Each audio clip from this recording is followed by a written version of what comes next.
Buen día a todos. Vamos a comenzar. Denme un segundo, dejen sacar el teléfono. Buenos días. ¿Qué tal? ¿Qué tal? Buen día, profe. Buen día.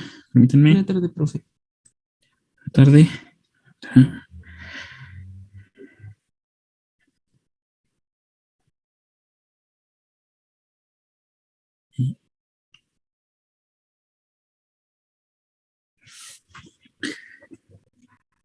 Conecto esto.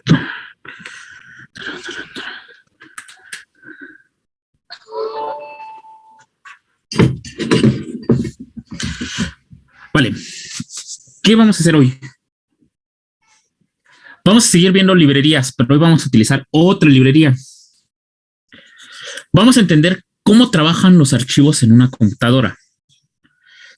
Bueno, para nuestro caso, no podemos meternos en general en archivos, vamos a ponerle así, muy complicados. De hecho, nos vamos a restringir a texto. Vamos a hacer un algoritmo de cifrado, ¿vale? Una vez terminemos este algoritmo, ya entendamos cómo manejar archivos. Ahora sí, paso a terminar el juego. Y una vez que pase a terminar el juego, ya termino, o sea, la siguiente semana termino el juego. Estaría empezando la parte de ¿cómo se llama? De hilos, ¿vale? Esto de archivos nuevamente, nada más es para entender de cómo funciona una librería, que creo que ya a estas alturas ustedes ya vieron cómo funciona, ¿vale?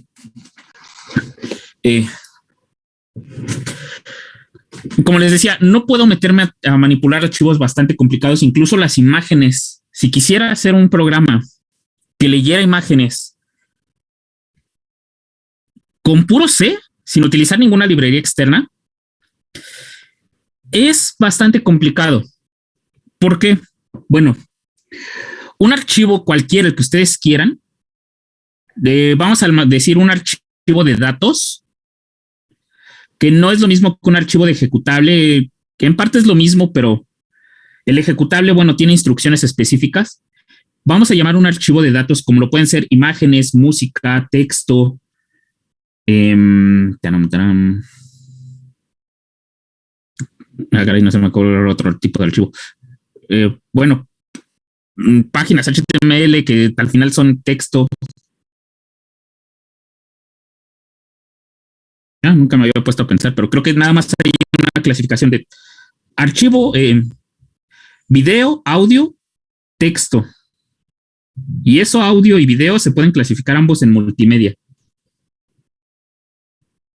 Bueno, archivos comprimidos, sí, esos también son otro tipo de archivos. Bueno, todos esos tipos de archivos, todos comparten una misma estructura. Al final no son más que una codificación de caracteres que contienen un formato.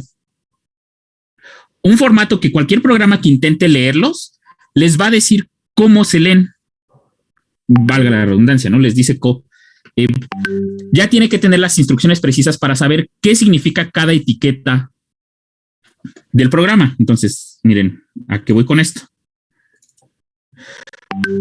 Por ejemplo, y nuevamente, HTML o bueno, cualquier página web siempre es el mejor ejemplo, aunque no. Aquí. Las páginas web al final no son más que otro archivo, son archivos de texto que tienen cierta estructura. Acá vemos que ya no es control I, es F12. Bien. Todo esto que ven aquí a la derecha, en los dos cuadros que aparecen en el de la izquierda, en esta parte, esto que estoy seleccionando con el mouse, todo esto es un solo archivo HTML. Un archivo de texto que contiene instrucciones que el navegador interpreta. El navegador interpreta qué quiere decir esto de header, esto de head, esto de body, nav, div. Todas estas son etiquetas de HTML. El navegador las interpreta y a partir de ello dibuja la página web. Hay instrucciones de estilo, no se guardan en el mismo HTML, eso ya es otra cosa, ¿vale? Pero así funcionan en general todos, absolutamente todos los archivos que contengan datos. Tienen un formato que cualquier programa que trate de leerlos debe de saber interpretar cada una de las instrucciones o cada una de las etiquetas. Ahora, no todos tienen la misma estructura que HTML. Por ejemplo, HTML se basa en lo que se conoce como lenguaje de marcado. ¿Qué quiero decir con lenguaje de marcado? A veces ustedes han visto, por ejemplo, si han descargado un recibo de teléfono o de luz o cosas así, que les ofrecen dos cosas, un PDF y un archivo XML. El archivo XML justamente contiene instrucciones para cómo leer el recibo, por ejemplo, sin necesidad de utilizar un programa externo. Podríamos crear nuestro propio programa que leyera esas etiquetas. HTML funciona de la misma forma, ¿vale? Todas estas etiquetas se interpretan directo en el navegador.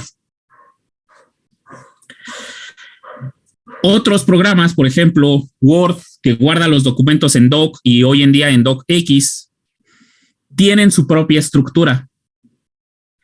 Y de hecho no es tan fácil entenderla. Se ha tratado de hacer ingeniería inversa, que no es otra cosa más que a partir de un archivo que tengan, tratarle de descubrir cómo se leen esos archivos doc y docx. Pero por eso los programas externos, como los de documentos de Google o los documentos de LibreOffice o los documentos de OpenOffice, cualquier otro lector de documentos que interprete doc y docx, no lo hace de manera fiel comparado con Word. Solo Word es el único que puede leer 100% sus documentos tal cual como se debe.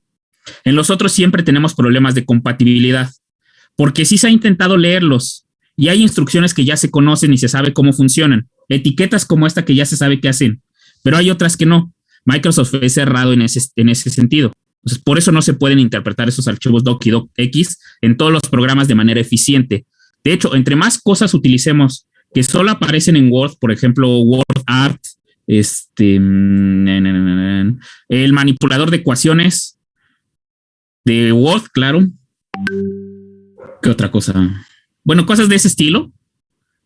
Pues no siempre tenemos la fidelidad de cómo se interpretan esas etiquetas y entonces tenemos problemas de compatibilidad. Incluso a veces hasta en las tablas, ustedes pueden leer, si cuando lleguen a la parte de servicio social verán a qué me refiero, sobre todo porque se llenan los formatos en Word. Si no utilizan Word, van a tener bastante problema.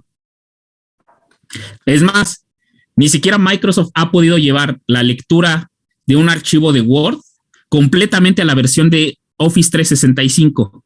Tiene ciertos problemas por herramientas que contiene Office en versión de escritorio, porque ciertas instrucciones requiere de un lenguaje que, pues, cuando lo llevamos a aplicaciones web, no se tiene. Entonces, tenemos varias complicaciones al leer un archivo. Pero lo que sí podemos hacer nosotros es leer un archivo de texto con nuestro propio formato, el formato más simple que existe, bueno, aparte del DAT, que es el archivo de texto plano, o lo que en Windows se maneja como TXT, aunque no necesita tener esa extensión. ¿Vale? Vamos a leer eso. Ahora, ¿cómo funciona? ¿Cómo funciona esto? Vale.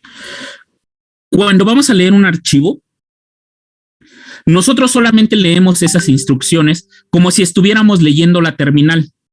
Ustedes recordarán que cuando tenemos un programa en C++ que involucra datos introducidos a partir de la terminal con Sein, ¿vale? Sein se encarga de interpretar todo lo que nosotros estamos metiendo por medio del teclado. Todo lo que la terminal recibe por medio del teclado, todos los eventos que recibe por la terminal, Sein los interpreta y a nosotros nos devuelve la salida como un string.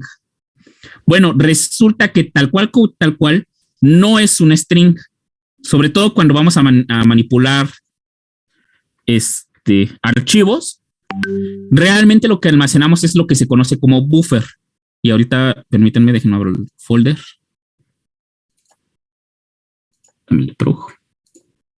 ¿Vale? Entonces, flujo, entrada. ¿Vale? Recuerden aquí cómo funcionaba esto. Sein se encargaba de interpretar todo. Ahora, ¿qué es el buffer? Cuando abrimos un archivo, este no está almacenado en la memoria RAM. ¿Cuál creen que sea el inconveniente de que si nosotros abrimos archivos y los almacenamos en memoria RAM, recuerden, al final toda esa información, toda esa colección de instrucciones, no son otra cosa más que texto. Y en computadoras son más que colecciones de codificaciones, de caracteres, ceros, unos, ceros, unos, ceros, unos, ceros, unos, ceros, unos. ¿Vale? Dependiendo de la codificación que nosotros tengamos. Eso lo puedo leer si yo quisiera en un string. Así directamente. Sin entrar en detalles de cómo abrir un archivo ahorita, si yo lo puedo abrir ese archivo, lo puedo pasar todas esas instrucciones a un string o a varios strings. Como les dije, no importa qué archivo ustedes estén utilizando, sea archivo de compresión, sea archivo de video, sea archivo de texto, todo lo puedo leer porque son series de instrucciones. Entonces, ¿cuál es el inconveniente de que yo almacene esas series de instrucciones en memoria RAM?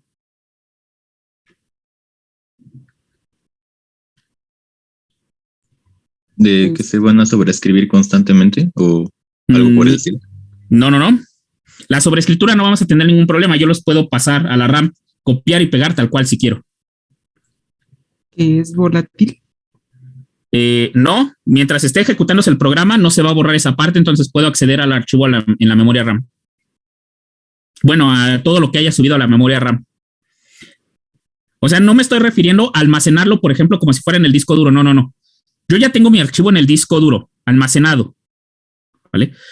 Hice un programa que abre ese archivo. Pero para abrir ese archivo, lo que hace el programa es tomar todas esas instrucciones que vienen contenidas en el archivo, las puedo copiar en uno o varios strings, ¿vale? Dependiendo del tipo de codificación, y esos strings se suben a memoria RAM, ¿vale? ¿Cuál es el inconveniente de que yo haga eso?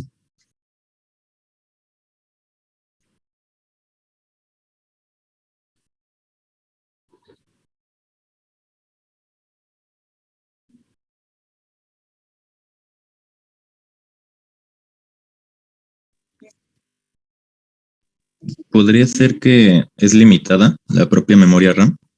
Vale, por ahí va la idea. ¿A qué te refieres con limitado? Bueno, que en comparación con el almacenamiento, pues, fijo, bueno, por así decirlo, pues tenemos menos capacidad capacidad en la memoria RAM. La vamos a saturar. Por ejemplo, un archivo de video en calidad de... Ni siquiera me voy a ir a alta definición de 1080, me voy a ir a alta definición en 720. De 720p pesa alrededor de 1 giga. De hecho, es poco menos. ¿Vale? Y ese archivo, por lo regular, viene comprimido. Lo que quiere decir que son dobles series de instrucciones. Tengo que sacar las instrucciones comprimidas y luego descomprimirlo y obtener las verdaderas instrucciones que me permiten decodificar el video. Lo que me dice cómo interpreto cada secuencia del video. ¿Vale? ¿Cómo van a reproducirse cada una de las imágenes? Peor tantito, lo acabo de decir. Un archivo de video no es más que una colección de imágenes consecutivas. Y recuerden, pues, si son de a 30 cuadros por segundo, no, y estoy diciendo que es alta definición, entonces son 60 cuadros por segundo, 60 imágenes por segundo.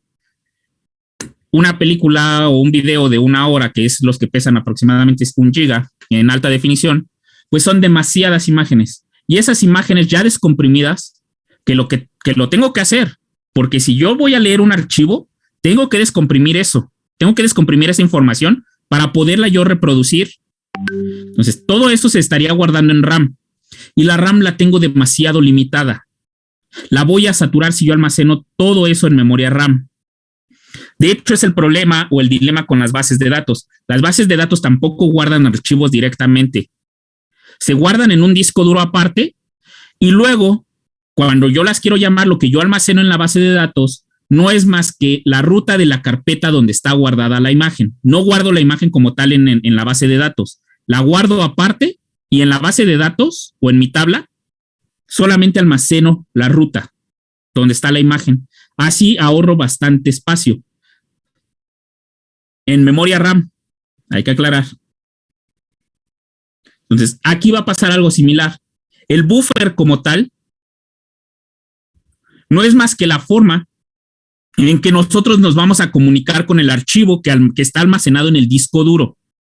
El buffer es ese enlace entre nuestro archivo y nuestro programa. El archivo no se va a almacenar en memoria RAM. Solamente lo que nosotros necesitemos del archivo se va a ir almacenando y con el tiempo lo vamos a ir borrando. Esa es la idea, ¿vale? Nosotros lo vamos a hacer de manera sencilla. Vamos a utilizar strings. No se preocupen por eso. Pero les digo, el buffer solamente es el medio de comunicación entre nosotros y nuestro archivo. Por tanto, el buffer, al igual que la base de datos, solamente va a contener en qué parte del disco duro está almacenado ese archivo. ¿Vale? Es lo único que contiene el buffer. Y todo archivo digital, todo archivo de datos, nos tenemos que comunicar por él por medio del buffer. ¿Vale? ¿Queda claro? Esa parte teórica, que es medio aburrida, pero bueno, es interesante si quieren ponerse a leer archivos de muchos tipos. Sí queda claro. Entonces, ¿cómo manipulamos el buffer en C++? Afortunadamente en C++ no tenemos que preocuparnos por detectar el tipo de comunicación que tiene un archivo, o sea, el tipo de buffer que tiene un archivo.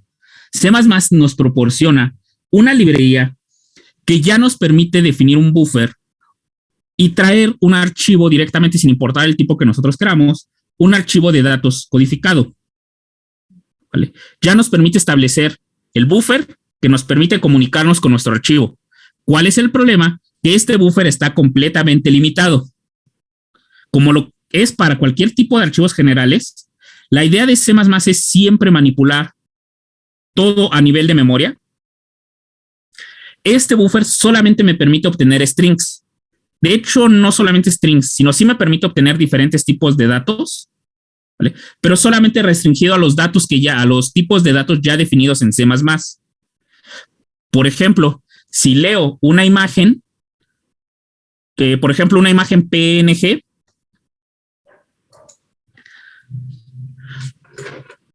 ¿cómo funcionan esas? Entonces, si yo aquí tengo una imagen, ¿vale? Por ejemplo, las de .png, las más sencillas de todas siempre van a ser los mapas de bits, ¿vale? Pero esas nada más contienen 255 colores posibles. Son las más austeras. De hecho, ustedes por lo regular han visto, si han manipulado alguna imagen, incluso en Paint, se guarda como archivo de bits. Pero una imagen PNG que es más complicada, requiere primero un descompresor.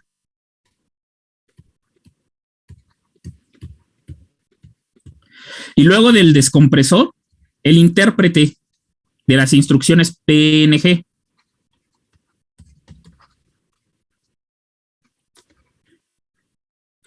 Y estas dos cosas no las contiene la librería que maneja archivos en C++ por default. Sí lo podemos hacer si sabemos cómo leer las instrucciones de descompresión. Sí lo podemos hacer, ¿vale? Y después de eso tendríamos que hacer las instrucciones de interpretación de PNG. ¿Cómo se leen cada uno de los píxeles en PNG? Tendríamos que hacer esos dos trabajos. Por eso, cuando manipulamos archivos, por lo regular es más conveniente ya utilizar librerías hechas, porque estaríamos haciendo doble trabajo. A algunos no les agrada, hasta cierta parte, porque, bueno, lo ideal es que uno tuviera su propio código, pero por tiempo, pues estar haciendo un descompresor y luego un intérprete PNG, pues sí se puede sí se puede ser bastante tardado. Y sobre todo hoy en día que no podemos estar utilizando a cada rato mucho tiempo, no podemos disponer mucho tiempo porque ya hay programas que hacen mejor las cosas, pues no nos podemos estar dedicando a hacer esto. Entonces, ahora, esto solamente aplicaría para archivos PNG. Para archivos, por ejemplo, .jpeg, la cosa se pone también más complicada. Este de aquí no tiene un descompresor, no requiere un descompresor, pero sí requiere un intérprete, ¿vale? Porque en el propio intérprete está la compresión. Este utiliza transformada rápida de Fourier para comprimirse. Por eso este pierde mucha calidad siempre. Comparado con PNG, este es más pequeño, su tamaño de archivo, pero pierde mucha calidad. Porque con transformadas de Fourier quita información que no resulta ser relevante. Pero necesitamos entender cómo se obtienen esos valores de transformadas de Fourier para aplicarle la transformada inversa de Fourier y obtener los puntos o la imagen ya dibujada. ¿Vale? Aparte tenemos que hacer el que dibuja la imagen. Entonces, nosotros solamente vamos a utilizar la librería por default de C++ para leer strings, para evitarnos todos estos pasos. Ya si quieren ustedes leer todo esto, todos estos archivos, tienen que hacerlo uno por uno. O sea, una cosa son las instrucciones de PNG, otras son las de JPEG, otras son las de XML, otras son las instrucciones de docx y de cualquier otro archivo. Nos tendríamos que especializar en un solo archivo, ¿vale? Entonces, ¿qué librería vamos a utilizar en C++?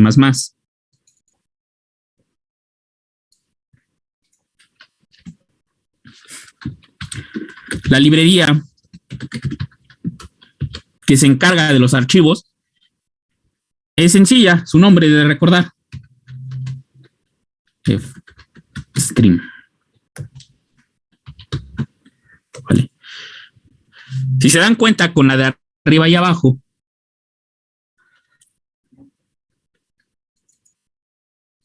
las dos se encargan del flujo de datos. La de arriba se encarga de la entrada y salida y la de abajo se encarga, la F justamente es de files, se encarga de el manejo de comunicación con archivos. ¿Vale?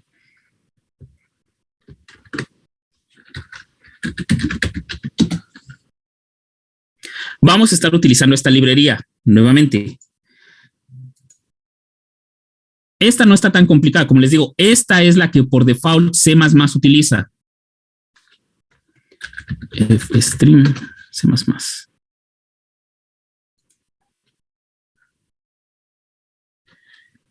Ahora, ¿cómo funciona FStream? Este diagrama que está aquí tiene que ver con programación orientada a objetos. Esto se le conoce como herencia. Todo lo que haya definido yo en IOStream, o bueno, no yo, sino lo que se haya definido en IOStream, en la librería IOStream, esa que hemos utilizado desde que empezamos a programar en C++, puede ser utilizado por FStream. A esto se le llama herencia. Hereda todo lo que ya se definió aquí en IOStream. A su vez, IOStream, bueno, esta parte de las dos divisiones de input y output no es tan importante, pero esta de acá sí.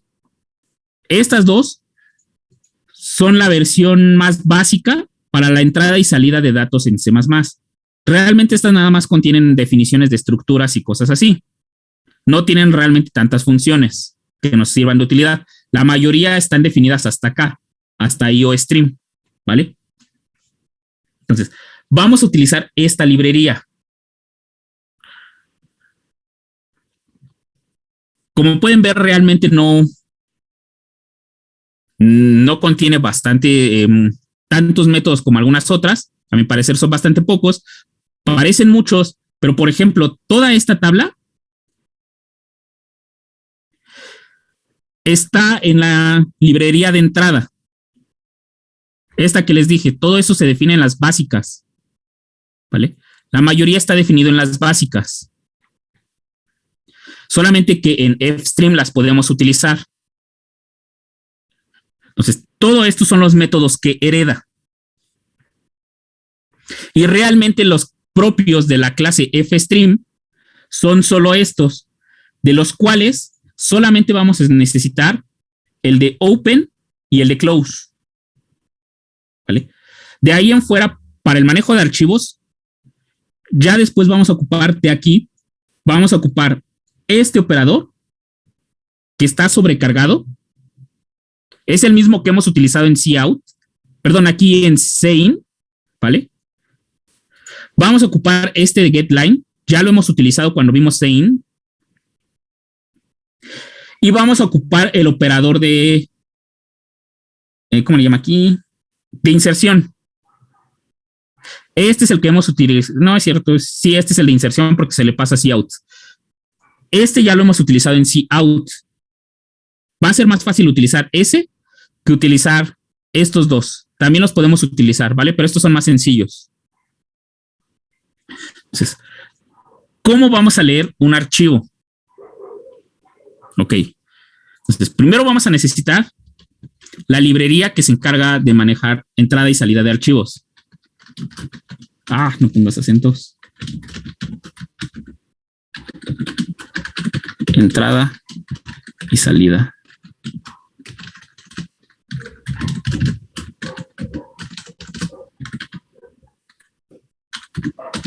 Archivos.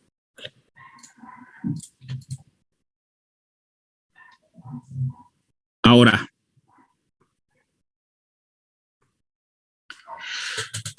necesitamos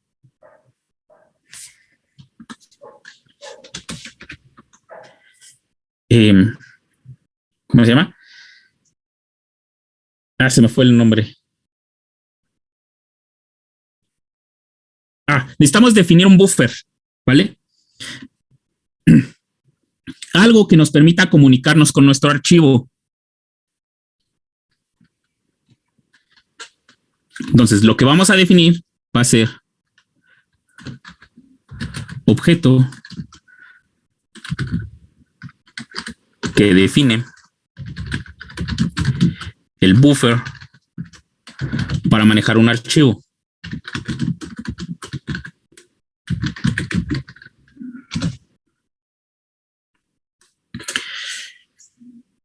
Ese objeto, ¿cuál va a ser? De hecho, aquí va a ser para manejar la salida de un archivo.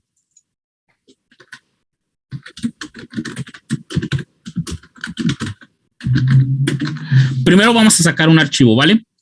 Entonces, en este caso, el nombre es ofstream, ¿vale?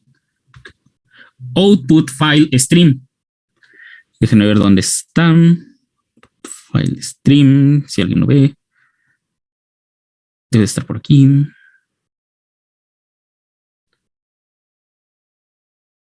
Offstream. Ahí, ¿dónde estás? No, estos son los miembros de la clase. Ahí, ¿dónde está? Acá está. Aquí están las clases. Esta es la que vamos a buscar. La de offstream. ¿Vale? Vamos a utilizar este objeto para poder escribir un archivo. ¿Vale? Si nosotros queremos lanzar contenido hacia un archivo, requerimos de primero establecer el buffer de comunicación para salida. En este caso, en C++ no es lo mismo el buffer de salida que el buffer de entrada. ¿Vale? Entonces, si hay uno, para no estar revolviéndonos, es conveniente separarlos. Pero ahorita les explico cómo separarlo, cómo no separarlo, ¿vale? Vamos a utilizar uno que manipule el buffer de salida. En este caso, por ejemplo, vamos a ponerle archivo. Y luego aquí, como si fuese el constructor de una clase, de hecho es el constructor de una clase, le tenemos que decir dónde queremos que escriba el archivo. En este caso, permítanme.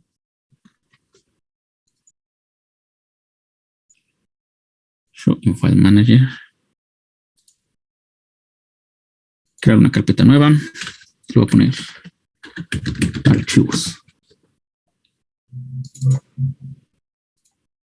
Aquí. Control Shift S. Y lo guardo en archivos. Ahí. No le voy a poner una ruta en específico. ¿Vale? Solamente le voy a llamar archivo. Ahí. .txt. ¿Ok? Con esto he creado un buffer que me permite comunicarme con archivo.txt. ¿Vale? Ahora, ¿Cómo le paso datos a archivo.txt? Justamente con los operadores que ya conocemos. En este caso, por ejemplo, archivo, le vamos a pasar con los operadores que ya conocemos de cout, el operador de inserción, le podemos pasar, por ejemplo, un string.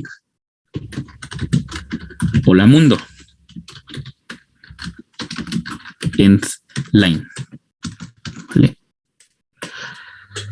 Con esto estamos escribiendo dentro de archivo, ¿vale? Estamos escribiendo la palabra hola mundo. Ahora, aquí le estoy pasando un objeto de tipo string. Este operador está reservado para tipos que ya conoce C++. Si nosotros aquí, por ejemplo, quisiéramos pasarle, fuese un archivo de compresión y le quisiéramos pasar imágenes, necesitaríamos utilizar otra función, ¿vale? Que se encargue de leer esos tipos de archivos y pasárselos a nuestro archivo de texto al final, ¿vale? Que interprete todas las instrucciones que tiene la imagen y se las pase a nuestro archivo. Para eso hay otros operadores. ¿Dónde están? Déjenme ver si aquí los tiene definidos. Aquí están, ¿vale? Tenemos el operador de write, aunque este nada más se encarga de escribir cadenas de cierta cantidad de caracteres, ¿vale? El de flush. No, este es el que sincroniza. A ver, permítanme, ahí es donde está.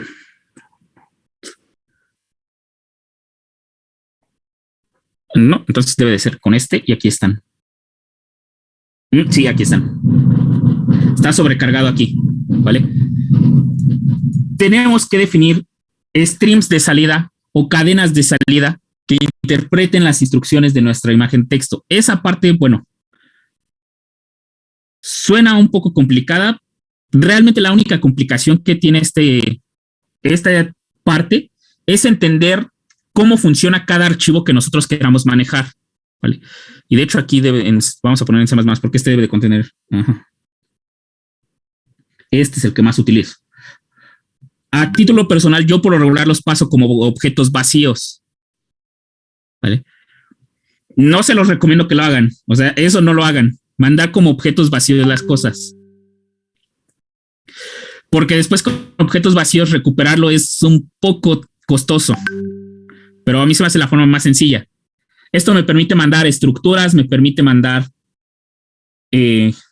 cualquier tipo de variable que yo cualquier tipo de objeto que yo haya definido sin preocuparme en estando declarando objetos, ¿vale? Pero no se los recomiendo que lo hagan.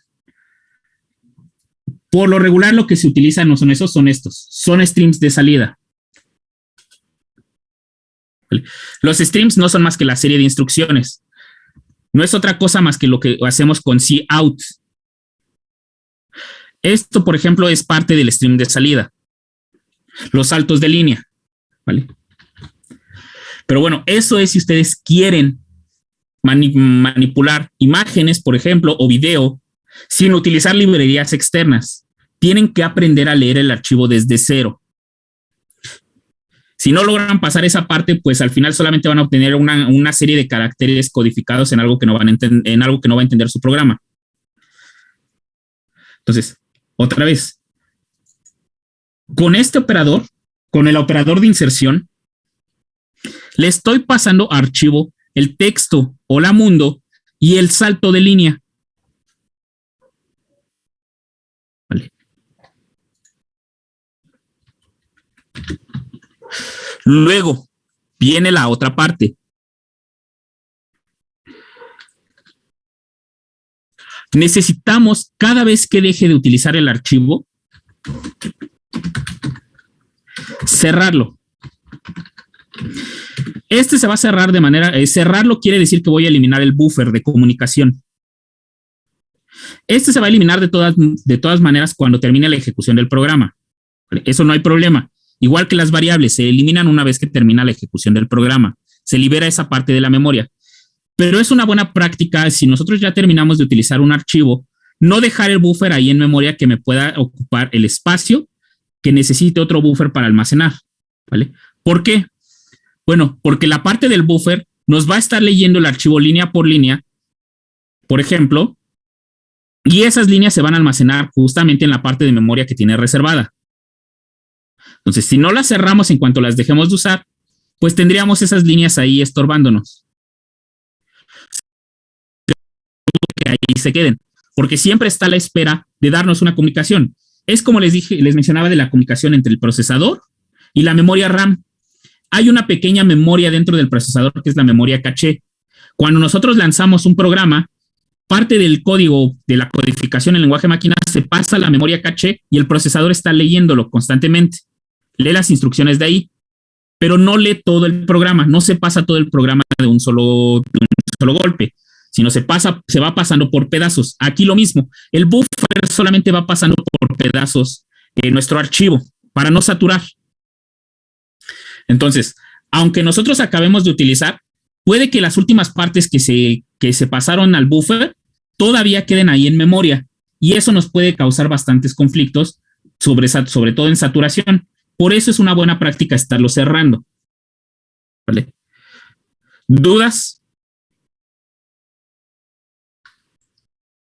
Yo, profe, ¿podría repetir la parte de la línea 8 que pone archivo y entre paréntesis el archivo, el que se marca en azulito?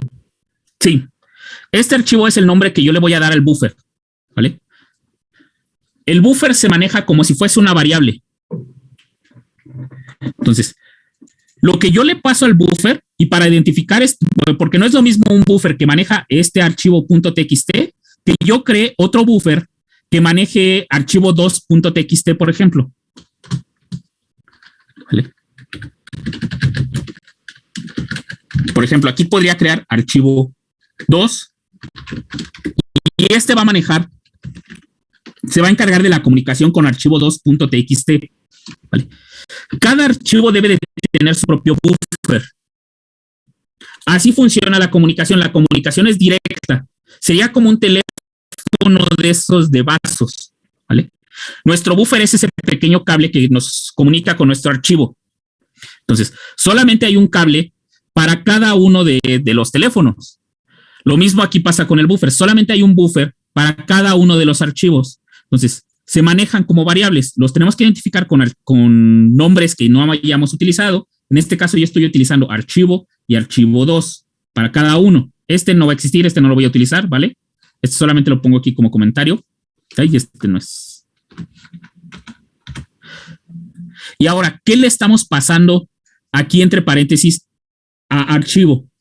Pues justamente el buffer necesita saber con quién comunicarse o dónde está el archivo con el que va a comunicarse. Aquí lo que le estamos pasando es la URL o la dirección, toda la ruta donde está guardado nuestro archivo. Si no tiene ninguna ruta y nada más tiene el nombre del archivo y la extensión, quiere decir que está a un lado del programa. ¿Vale? Si yo no lo tuviera en el programa, bueno, aquí tendría que poner toda la ruta. Por ejemplo, home, GTS, diagonal, documentos, diagonal, cursos, y creo que eso es con mayúscula. Bueno, le tendría que pasar toda la ruta, ¿vale? Esto es porque el buffer va a almacenar en memoria dónde está guardado nuestro archivo. Con esto le estoy diciendo que el archivo está guardado a un lado del programa de ejecución. Bueno, a un lado del programa.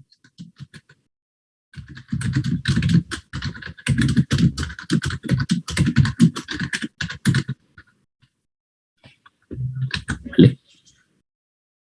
Y esta parte de offstream, bueno, este es el tipo de variable que nos permite, o tipo de objeto, mejor dicho, tipo de clase, que nos permite definir un buffer para salida de datos, solamente para salida, ¿vale? Yo no puedo aquí de momento leer el archivo .txt. Lo único que puedo hacer es escribir sobre archivo .txt. No lo sé leer, ¿vale? Entonces, también lo pongo aquí como comentario. Solo lectura. No. Solo escritura.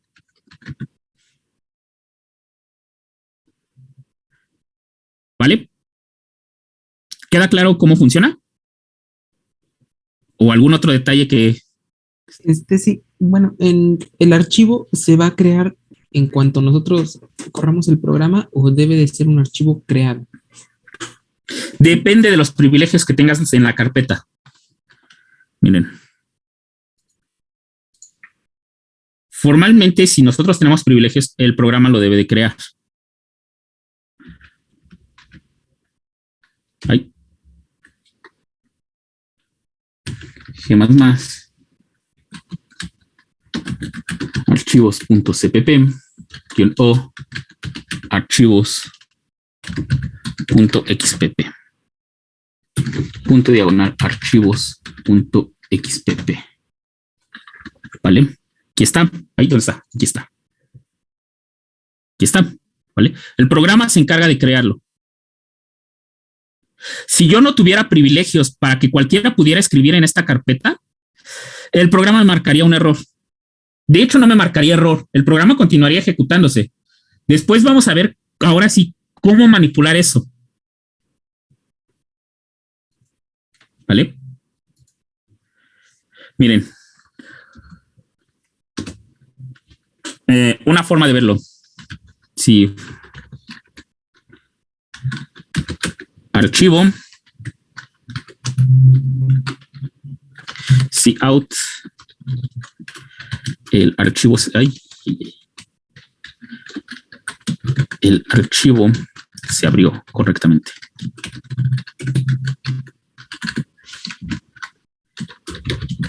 End line. Y ahorita les explico qué onda con esto.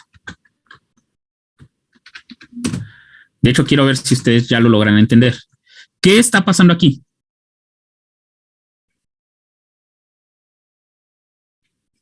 ¿O qué estoy haciendo con este if?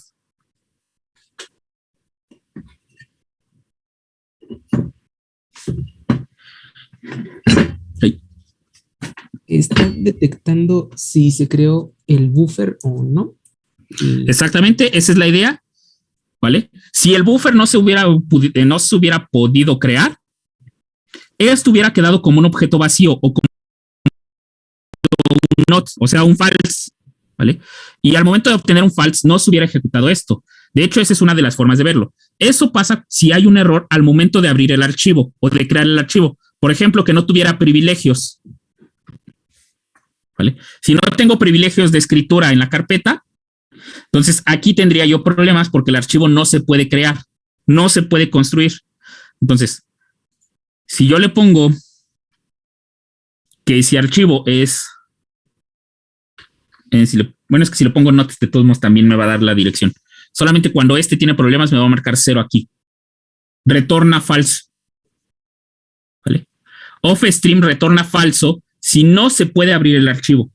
Aquí como sí se pudo abrir, porque pues yo ya tenía certeza de que se iba a abrir, ¿vale? Me marcó este mensaje. Esta es una forma de comprobar si nuestro archivo se ha abierto correctamente o no. Después vamos a ver la manera elegante.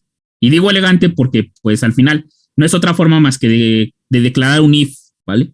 Es una variación del if, pero enfocado completamente al manejo de excepciones. ¿Dudas? Ah, bueno, a ver, lo volví a ejecutar. ¿Qué va a decir ahora el archivo? Archivo.txt.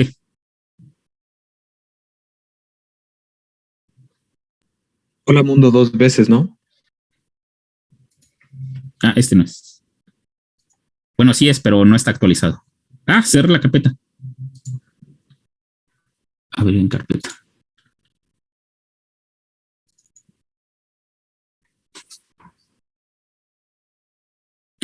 ¿Cuál es el problema que se está haciendo aquí?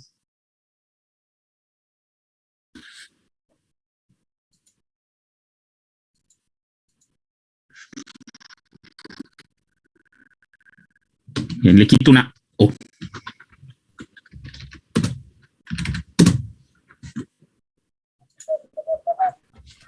Está sobreescribiendo los datos, ¿no? Sí, o sea, ahí lo está sobreescribiendo, ¿vale? ¿Por qué? ¿O por qué ustedes creen más bien? Perfecto, sí, mejor dicho. ¿Por qué creen que lo esté sobreescribiendo?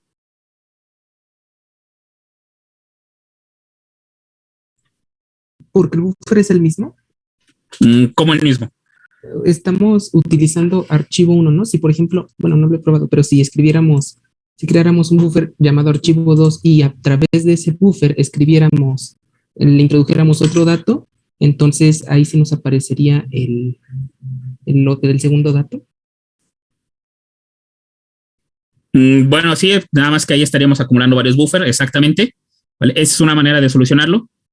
Y sí, justamente, la idea de por qué lo está sobreescribiendo es que nosotros estamos abriendo el archivo, pero jamás le estamos diciendo que preserve lo que tiene anteriormente. El buffer solamente es una comunicación entre nosotros. Él no se hace responsable del manejo del archivo. Solamente es el medio de comunicación. Él no sabe que hay una nueva línea o que ya había líneas previas en el archivo.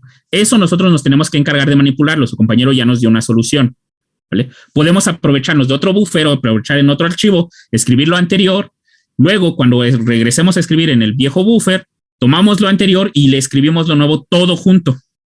Y ahora sí se va a escribir así sucesivamente. ¿Vale? Es como cuando utilizamos una variable auxiliar para copiar los datos de una en otra.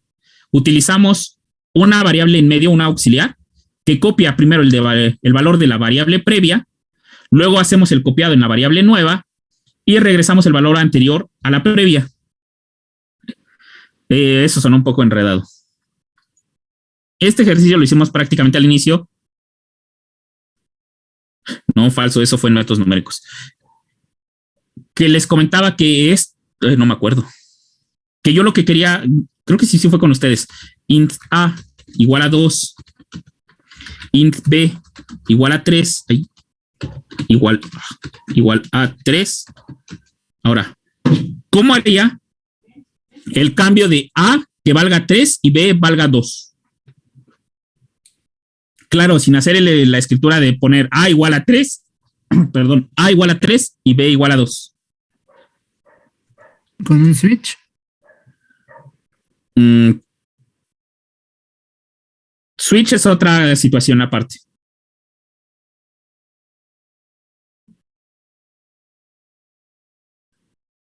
Switch, de hecho, no me gusta porque nada más es una encadenación de if y else. Y de hecho no lo hemos visto, se me ha pasado.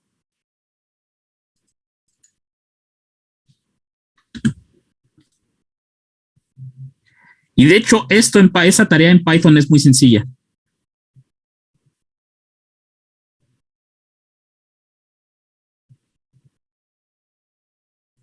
¿Cómo le puedo hacer para pasar 2 a B y 3 a A?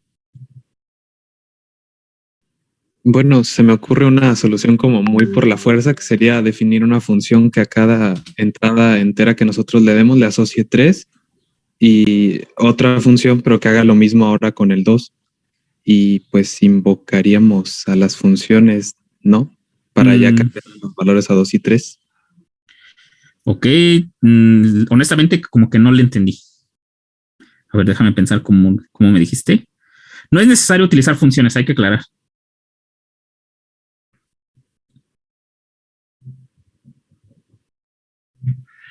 Okay.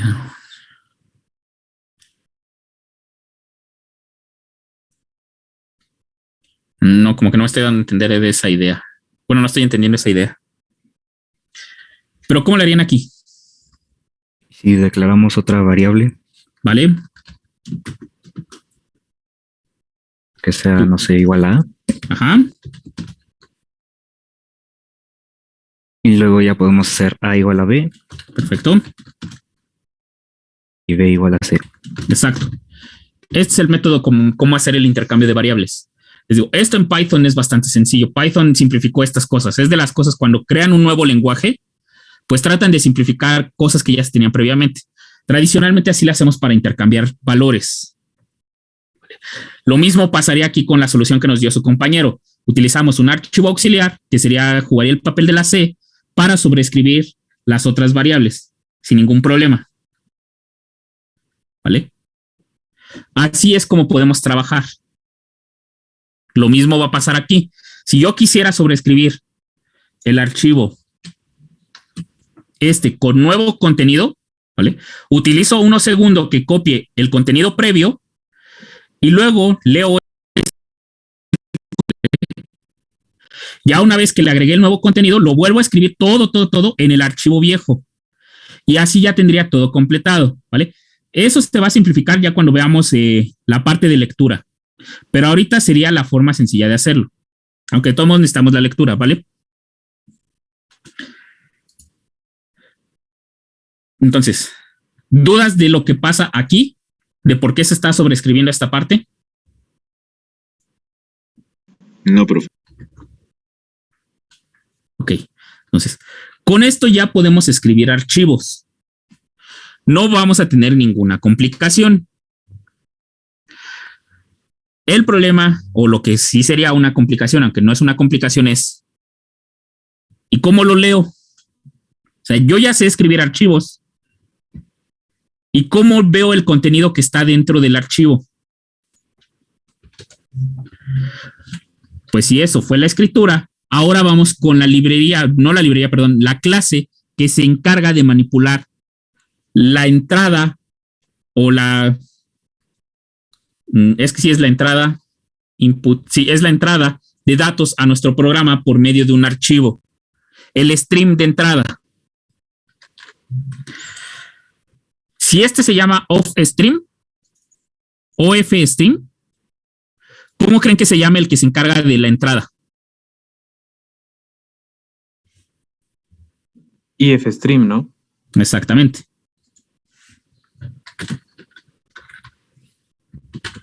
Stream. Y vamos a hacer exactamente lo mismo. Tenemos que definir ahora un buffer de lectura, ¿vale? Tal vez aquí no concuerde con las palabras que voy a utilizar esta ahí, porque esto es de entrada, pero hacia nuestro programa. Es entrada de datos a nuestro programa. ¿Vale?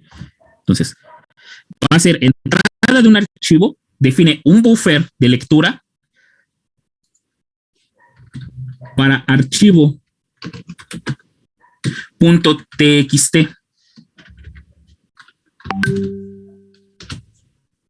¿Vale? Me falta una C. ¿Una qué? Una C, gracias. Lo mismo, estamos creando un buffer, un canal de comunicación. Ay, permítanme, dejen quito esto. Un canal de comunicación, ¿vale? Entre nuestro archivo y nosotros. Y en ese canal de comunicación nosotros vamos a obtener información de nuestro archivo. En este de acá arriba le pasábamos información a nuestro archivo, ¿vale? Lo mismo, aquí no puedo ponerle archivo.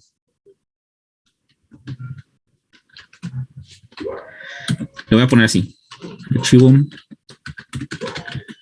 Lectura. Y este de acá arriba era de archivo escritura. ¿Vale? Ya estaban reservadas. Un buffer ya tenía el nombre archivo. No podía definir otro buffer con la palabra archivo. ¿Vale? Entonces, con este voy a leer todo lo que ya está contenido dentro de mi archivo. ¿Cómo le voy a hacer? Bueno, yo sé que es archivo de texto, yo sé que no necesito saber si son números o cualquier cosa, lo puedo leer como cualquier texto. ¿Dónde leo textos? En eso es en Java. Esto lo leo de esta manera. String. Texto. ¿Vale? Defino un texto. Por lo regular a mí no me gusta dejarlos nada más creados sin inicializar, prefiero siempre inicializarlos, ¿vale? Y ahora, si para la salida utilizamos este operador, aquí, este operador, ¿vale? Para la entrada de datos hacia nuestro programa, ¿qué operador creen que tenga que utilizar? ¿Mayor que? Exactamente. Entonces,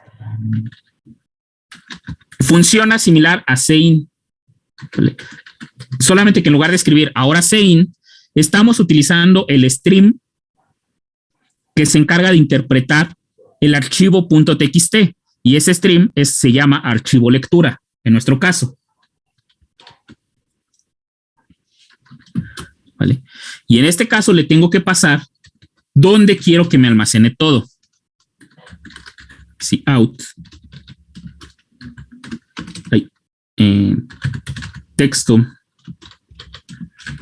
en line. Vale. ¿Dudas de esta parte? Digo, esto funciona como sein. Ambos son streams de entrada.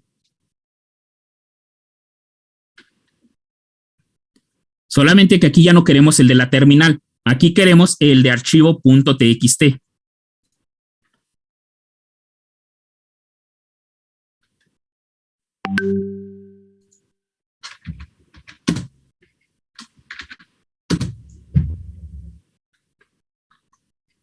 Tan, tan. Sí. Vale. Ahí. Solamente por recordar.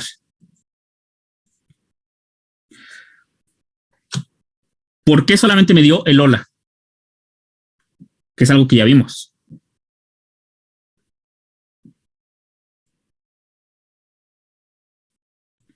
Porque utilizaba el espacio como separador, ¿no? Exactamente. Este operador, ¿vale? Solamente utiliza como separador el espacio, tal cual dijo su compañero. Recuerden que ese es el inconveniente de trabajar con este. ¿Cómo solucionamos ese problema? Déjenme ver dónde está el de salida. Off stream. IO stream. Caray, ¿dónde está?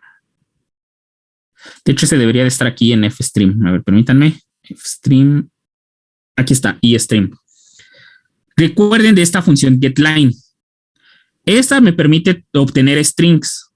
Bueno, aquí pone apuntadores a string, ¿vale? Pero recuerden que así se manipulaban antes en C++, los strings. Como arreglos de caracteres. ¿Vale? Vamos a utilizar getLine para sacar todo nuestro texto. ¿Cómo le vamos a hacer? Entonces, recuerden, este tiene el inconveniente.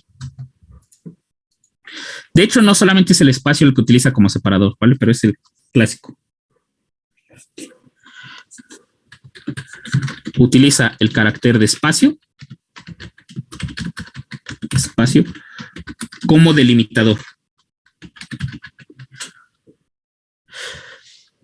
Esto nos convendría, por ejemplo, si nuestro archivo de texto, no lo tengo aquí, fuese así, por ejemplo. 0010101101010100011000011000000. Así. ¿Vale? En este caso guardo. En este caso guardo. O sea, sí es útil utilizarlo. Nos simplifica el trabajo cuando tenemos cosas como es.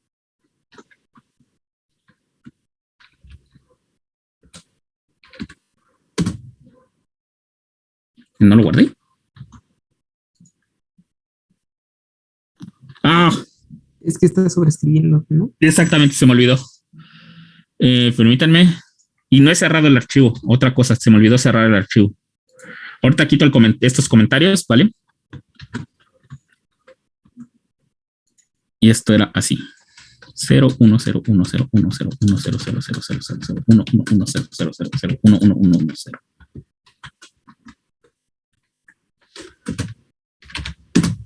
¿Vale?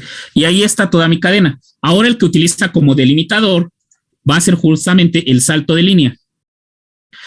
Sein utiliza como delimitadores, ¿vale? El salto de línea, el espacio, las tabulaciones, cualquier carácter especial. Entonces, eso me permite leer línea por línea. Ahora, no lamentablemente, porque no es algo malo. De hecho, ha sido bueno. Entre más complicado es el archivo que leamos, pues ya no va a contener esta estructura. Así se podían guardar los archivos anteriormente, ¿vale? Y podíamos entender que cada 8, por ejemplo, me dieran un color, por ejemplo. Podríamos hacer un archivo lleno de 8 por 255 caracteres cada una de las líneas, y eso describía una imagen en mapa de bits con solamente 255 colores, ¿vale? Cada 8 bits o cada 8 caracteres de estos nos daba un color, y leíamos de 8 en 8, de 8 en 8, de 8 en 8, y así íbamos dibujando. Solamente leíamos el color que representaban esos 8 caracteres de los 255 posibles y ya se podía dibujar. Así eran, bueno, las primeras imágenes, los mapas de bits. Y de hecho, los mapas de bits, las primeras, ni siquiera eran a color. Eran en escala de grises. Todavía era aún más simplificado. ¿Vale? Pero así podíamos leerle. Ya conforme pasa el tiempo, pues esto ya no, de hecho, hoy en día ya ni un archivo se guarda así. Un archivo común ya contiene más lo que vimos en el HTML, instrucciones y todo eso. Entonces, Sein ya no sería la solución. Tendría ciertos inconvenientes, ¿vale? Sobre todo eso de los separadores. Entonces, para solventar ese problema, pues utilizamos ahora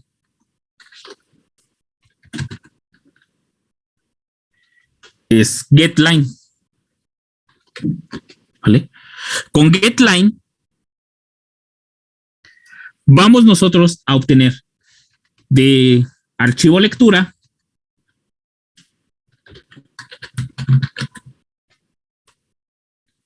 ¿vale? Y se lo vamos a pasar a texto.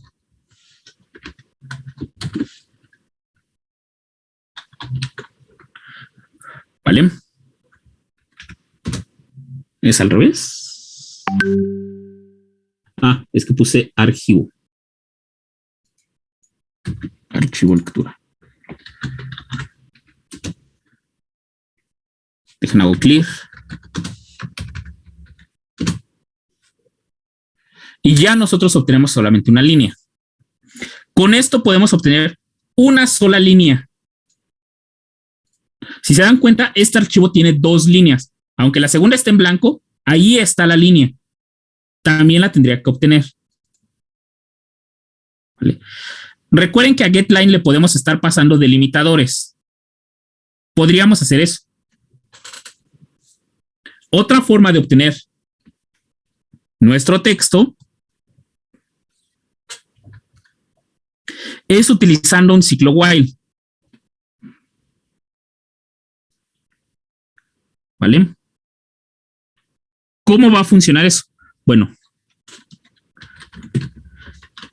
mientras getLine va a funcionar como un iterador.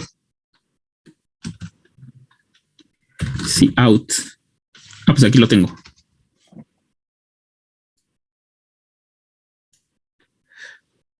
Control X, Control B, Control S.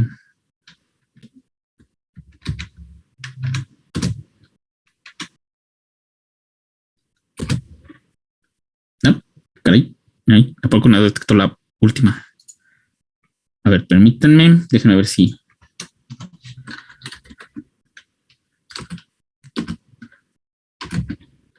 Archivo.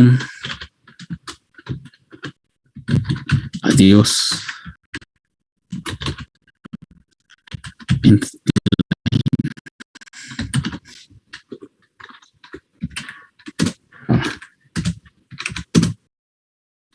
Ah, déjenme ver, ¿por qué no está imprimiendo este carácter?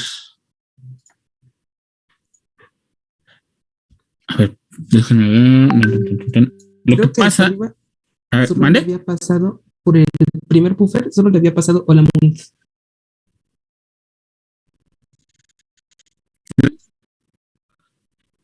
¿Que lo esté ignorando? ¿O no está leyendo bien la última línea? La está detectando como null.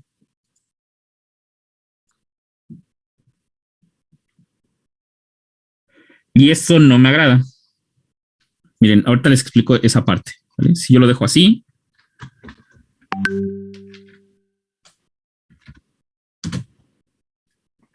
Adiós. Y aquí, ¿cómo me detectó? Sí.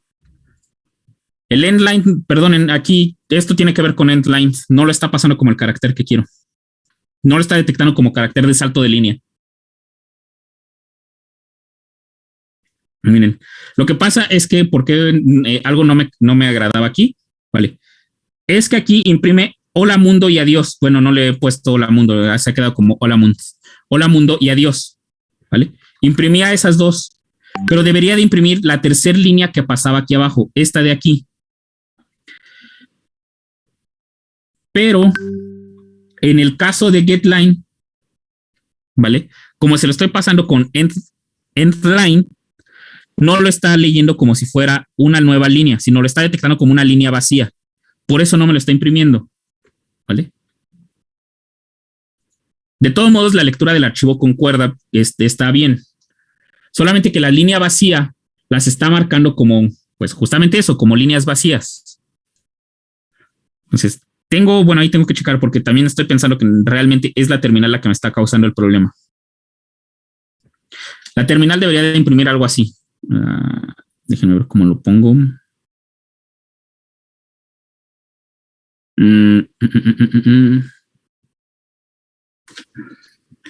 Bueno, eso lo puedo hacer aquí. No voy a hacer nada de Python, no se preocupen aquí, nada más necesito utilizar algo que me permita hacer Python.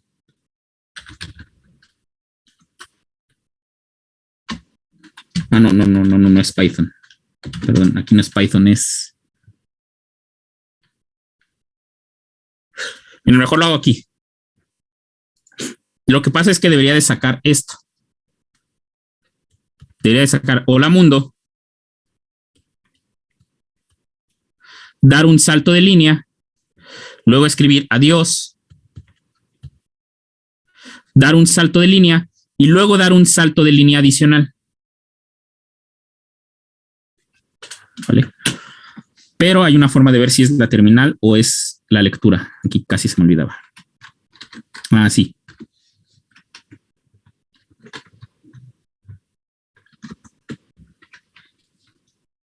Perdón, aquí es esto.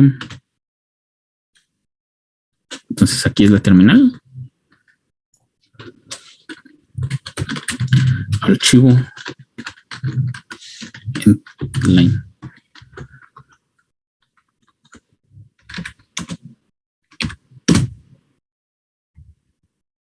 Ok. Vale. Entonces, es la terminal que no me está detectando este último carácter, ¿vale? Lo está ignorando. Si estamos sobre una sola línea, lo está ignorando, ¿vale? Se lo tengo que pasar explícitamente.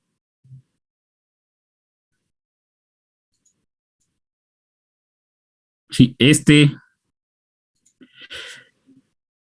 que está aquí sería esta línea y luego esa línea última hace un último salto de línea. ¿Vale? Entonces, perdón, aquí creí que getLine era el que estaba teniendo problemas, ¿vale? Perdonen ahí. Entonces, ¿dudas? Esto último les digo, nada más fue una mala lectura de la terminal del salto de línea. Porque sí lo está leyendo getLine. Si no, aquí cuando solamente puse este carácter no me hubiera dado de todos modos el salto de línea. Si hubiera sido getLine el problema.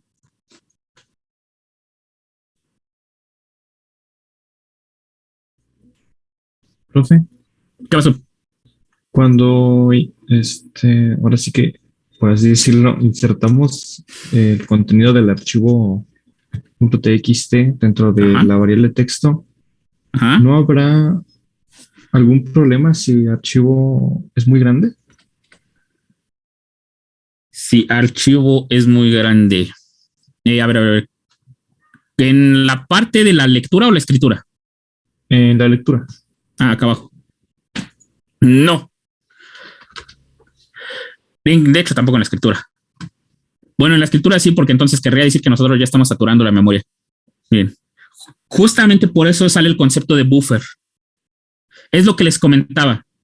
Si yo leo el archivo, ¿vale? Y todos los datos que contuviera este archivo, todo esto, lo que tenga, lo subo directo a memoria RAM, tendría muchos problemas. Saturaría yo mismo la memoria RAM, porque va a contener toda esta información y no tiene espacio suficiente para hacerlo.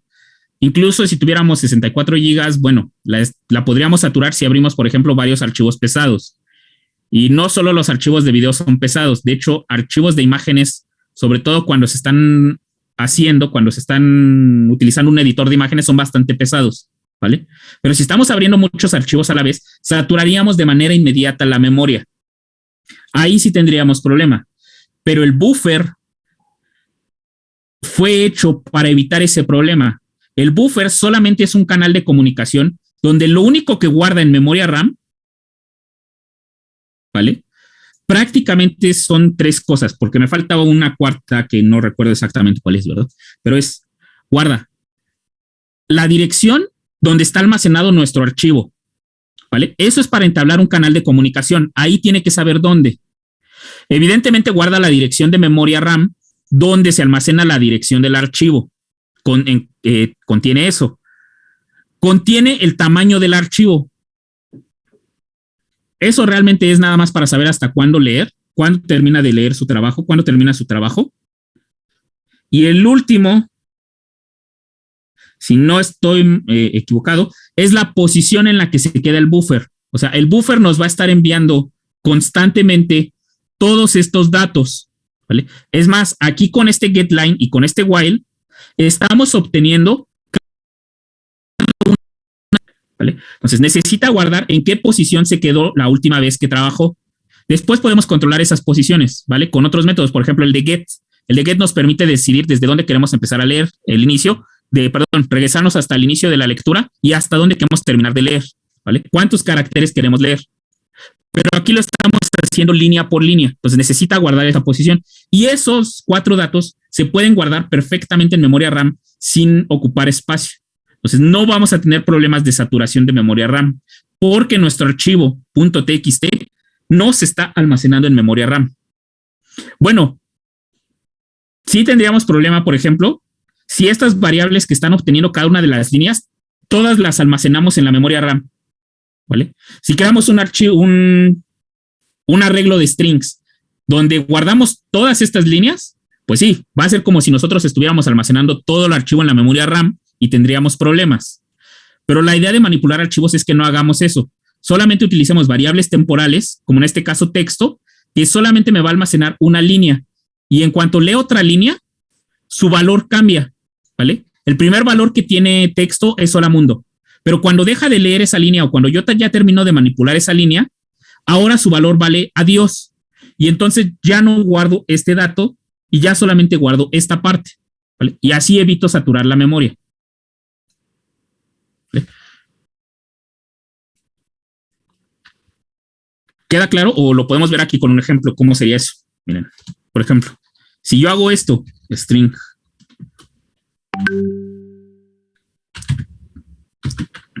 text y aquí le pongo un arreglo. Bueno, solamente tenemos 10 líneas, ¿vale? Lo voy a dejar así de esa manera. Y aquí pongo que teg en la posición késima sea igual a texto, ¿vale? Y como esa es una variable de recorrido, voy a poner int k igual a 0, ¿vale? Y aquí k más más. Con esto, ¿qué estoy haciendo?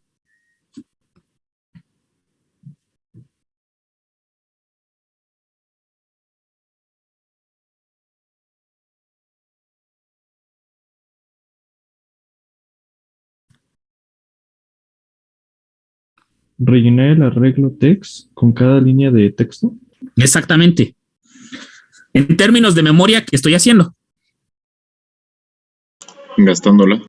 Sí, eso sí es claro. Exactamente. Pero mejor aún, ¿cómo la estoy gastando? ¿Por qué la estoy gastando?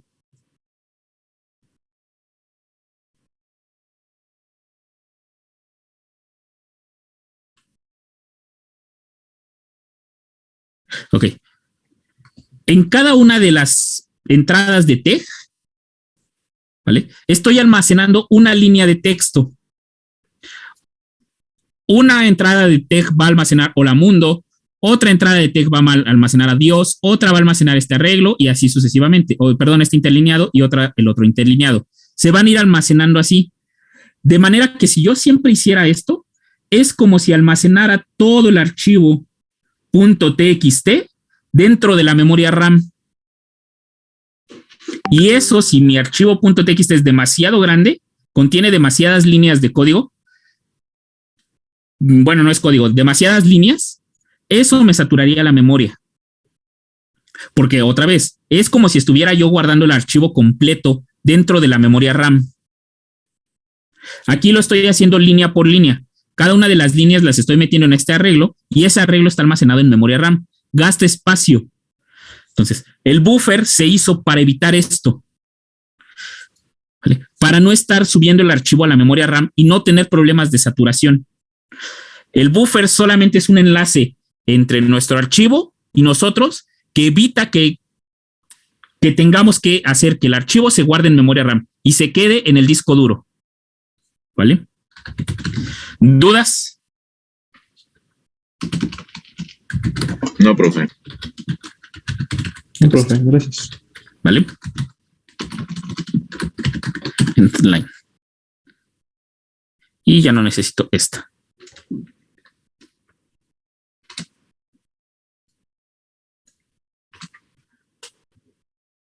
Vale. Entonces, así podemos trabajar nosotros directamente con archivos. Ahora, aquí estoy olvidando algo. Les comentaba, una buena práctica es, si ya lo acabé de usar, si ya acabé de leerlo, de hacer todo lo que tenía que hacer con estas líneas, debo de cerrarlo. Ah, no, aquí es archivo lectura. Ah, ¿por qué se me olvida la C? Archivo lectura.close. Vale. Solamente para eliminar el buffer. Con esto elimino el buffer y ya puedo utilizar esa memoria para otras cosas. Digo, hoy en día no nos causa tanto problema, pero sigue siendo una buena práctica.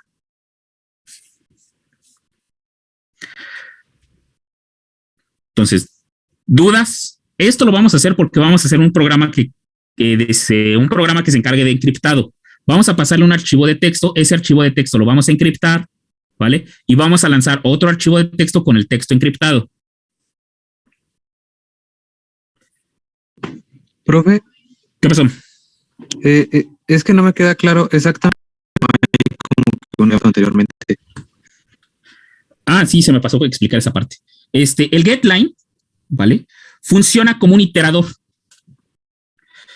Va a leer el buffer que nosotros estamos utilizando de archivo de lectura. Recuerden que les comenté que uno de los datos que guarda el buffer es la última posición donde se quedó, ¿vale?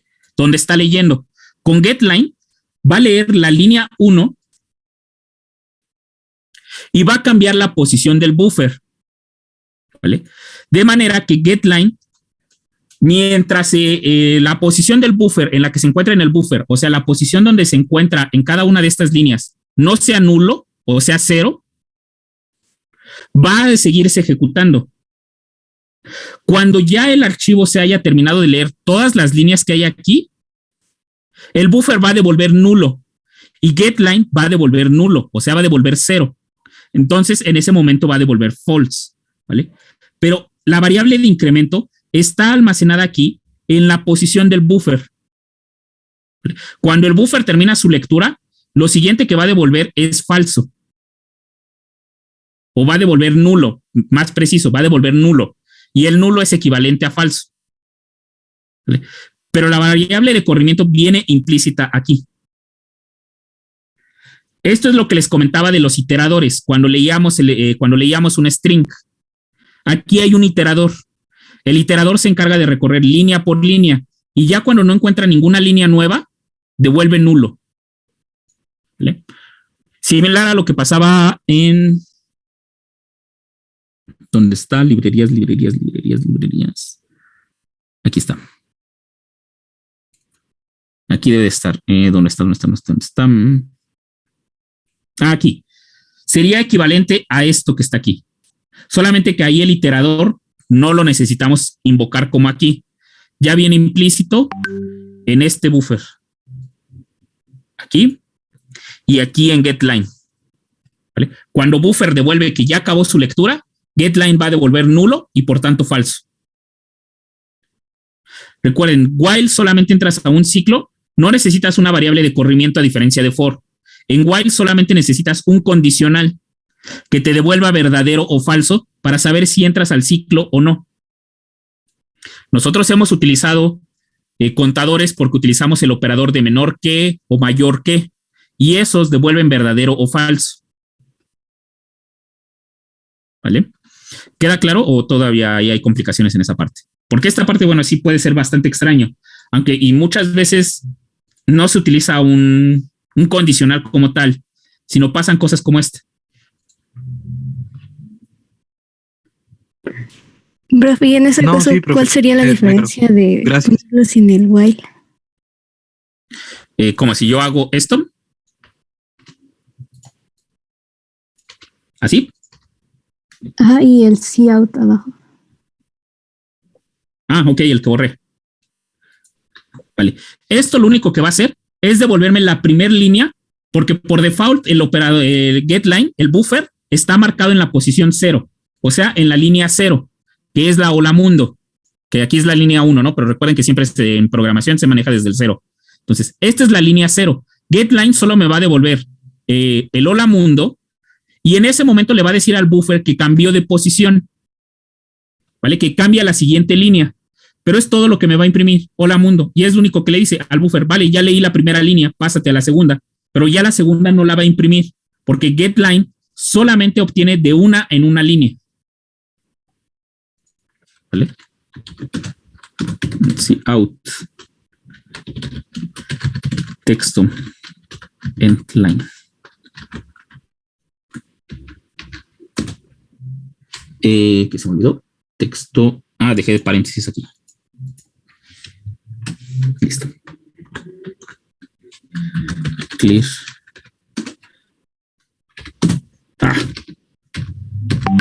Listo. Vale. Solamente me lee la primera línea. Porque getLine lee de una en una línea y le dice al buffer, vale, ya leí la primera línea y ahora muévete a la segunda. Pero ya no le dice que le devuelva la segunda. Ok, gracias, profe. Vale.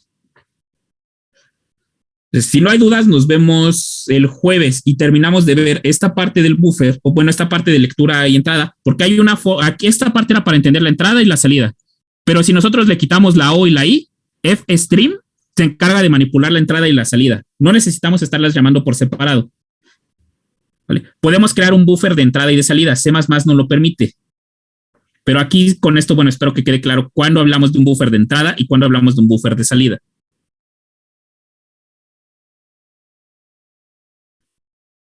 Entonces, si no hay dudas, nos vemos el jueves.